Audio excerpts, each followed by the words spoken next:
কেমন গেছে এর থেকে কম সময় দেওয়া দরকার ছিল।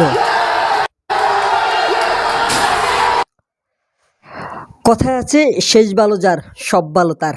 দহিষ্ঠতা যেখানে প্রশাসন কিন্তু তার উপরে বিড়ম্বনে ছিলেন, কিন্তু চাকরিচ্যুতর ভয়ে বা চাকরি হারানোর ভয়ে অনেকেই কথা বলতে পারেননি। ইতিমধ্যে আপনারা বিভিন্ন সোশ্যাল মিডিয়ার মাধ্যমে ব্যাপক সময় দেখেছেন যে সেনাবাহিনীর যে বৈধতা বা সেনাবাহিনীর ছাত্রদের পাশে ছিল। ইতিমধ্যে কিন্তু বেশ কিছু সেনাবাহিনী পদত্যাগ করেছেন, কিন্তু কী কারণে পদত্যাগ করেছেন? সেই পদত্যাগের মূল লক্ষ্য হচ্ছে যে ছাত্রদের উপর বা সাধারণ আমজনতার উপর যেই অত্যাচার চালানোর কথা বলেছেন বর্তমান সরকার, সরাসরি যে ঘোষণা দিয়েছেন নিজেকে বাঁচানোর জন্য, শেষ পর্যন্ত কিন্তু নিজেকে বাঁচাতে তো পারলেনই না, দেশ ছেড়ে পালাতে হলো, তাও প্রায় অল্প কিছু সময়। সারা বছর দেশের মানুষকে অত্যাচার নিপীড়ন করে বা মানুষকে না খেতে দিয়ে বা দেশের উন্নয়ন করে বা দেশকে একটি অরাজকতার মধ্যে তৈরি করে শেষ পর্যন্ত দেশ ছাড়তে হলো তাকে ৪৫ মিনিট সময়ের ভিতর।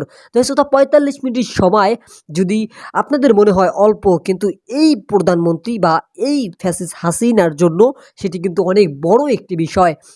সেখানে প্রধানমন্ত্রী হাসিনা যেখানে হেলিকপ্টার দিয়ে গিয়েছেন, অনেকেই সূত্রে জানা যাচ্ছে যে বর্তমানে তিনি কিন্তু দিল্লিতে অবস্থান করছেন।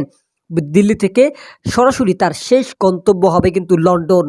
আর যেখানে রয়েছেন বিএনপির অন্যতম সংগঠন তারেক রহমান বাবা, চেয়ারম্যান তারেক রহমান, তিনি সেখানে রয়েছেন, অবস্থান করছেন। মানে আগে থেকেই দীর্ঘ ১৫ বছর যাবৎ এই সরকারের জন্য আসতে পারেনি দেশে, তিনিও কিন্তু লন্ডনে। তাহলে কি বাংলাদেশের এমপি মন্ত্রীরা যারা বাংলাদেশ থেকে ইতিমধ্যেই দেশ ছেড়ে গিয়েছেন, তো সেটা আপনারা আরেকটি বিষয় যদি লক্ষ্য করেন, কালকে রাতে প্রায় ১০টা বা ৯টার দিকে কিন্তু প্রধানমন্ত্রীর পক্ষ থেকে একটি বক্তব্য দেওয়া হয়েছে। সেখানে প্রধানমন্ত্রীর পক্ষ থেকে যে কোনো বক্তব্য কিন্তু সরাসরি ওবায়দুল কাদের, যাকে বাংলাদেশের জনপ্রিয়তা ডাকেছে, মানে নাম ধরে ডাকে কাউয়া কাদের মিয়া, হ্যাঁ, তাকে কিন্তু দেখা যায়নি। অন্যদিকে ইতিমধ্যে কিন্তু দেশ ছেড়ে পালিয়েছেন সব নেতাকর্মীরা।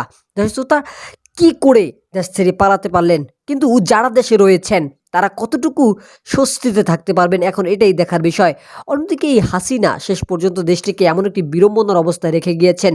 যাই হোক, দহিষ্ঠতা আজকে যে সেনাবাহিনী বক্তব্য রেখেছেন বা সেনাবাহিনীর যেই গণভবনে যেই রাষ্ট্রপতির সাথে বক্তব্য দিবেন, সেই বক্তব্য দেওয়ার পরে দেশ পরিচালনার ক্ষেত্রে কী দায়িত্ব পালন করবেন আপনাদেরকে আগামী পর্বে জানিয়ে দেওয়া হবে। ততক্ষণ যাবে সুস্থ থাকেন, ভালো থাকেন। আল্লাহ হাফেজ এবং আমাদের সঙ্গেই থাকেন। চ্যানেলটিকে নতুন দর্শক হয়ে থাকলে অবশ্যই সাবস্ক্রাইব করবেন।